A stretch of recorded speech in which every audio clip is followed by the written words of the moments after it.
ఓం నమ శివాయ శ్రీ మాత్రే నమ శ్రీ గురుభ్యో నమ. అందరికీ నమస్కారం అండి. ప్రతిరోజు రాశి ఫలితాలు తెలుసుకోవడానికి ఇంకా మన ఛానల్ సబ్స్క్రైబ్ చేసుకోకపోతే ప్లీజ్ సబ్స్క్రైబ్ చేసుకోండి. లైక్ చేసి మీ పూర్తి సపోర్టు మన శివోహం ఛానల్కి ఇవ్వండి.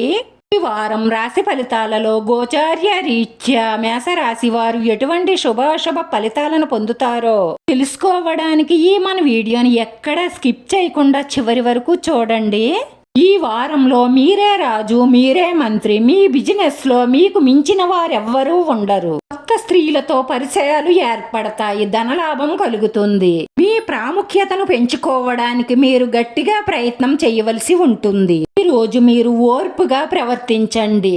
కోపం తగ్గించుకొని జాగ్రత్తగా మాట్లాడండి. కఠినమైన మాటలు మాట్లాడారంటే ఎదుటివారి మనసు ముక్కలవుతుంది. మీ సమస్యలు ఇంకా పెరుగుతాయి. ఈ సమస్యలలో మూడో వ్యక్తిని జోక్యం చేసుకోనివ్వకండి. జాగ్రత్తగా మాట్లాడి మీ సమస్యను మీరే పరిష్కరించుకోవడం మంచిది.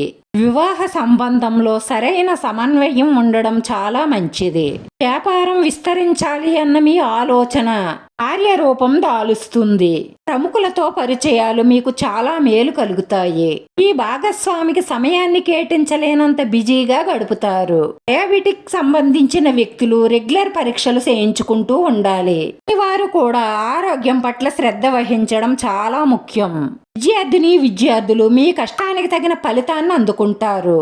ఈ రాశి వారి పరిహారంలో వెంకటేశ్వర స్వామి ఆలయ దర్శనం చేసుకోవడం, 108 సార్లు ఓం నమో వెంకటేశ్వరాయ నమః అని జపించడం వల్ల శుభప్రదంగా ఉంటుంది. మీకున్న దోషాలన్నీ కూడా పరిహారం అవుతాయి.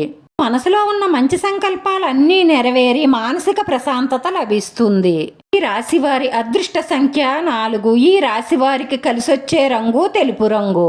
వీడియో నచ్చితే లైక్ చేయండి. మీ లైక్ మాకు ఎంతో విలువైంది. మీరు లైక్ చేయడం వల్ల ఈ వీడియో కొంతమందికి చేరుతుంది.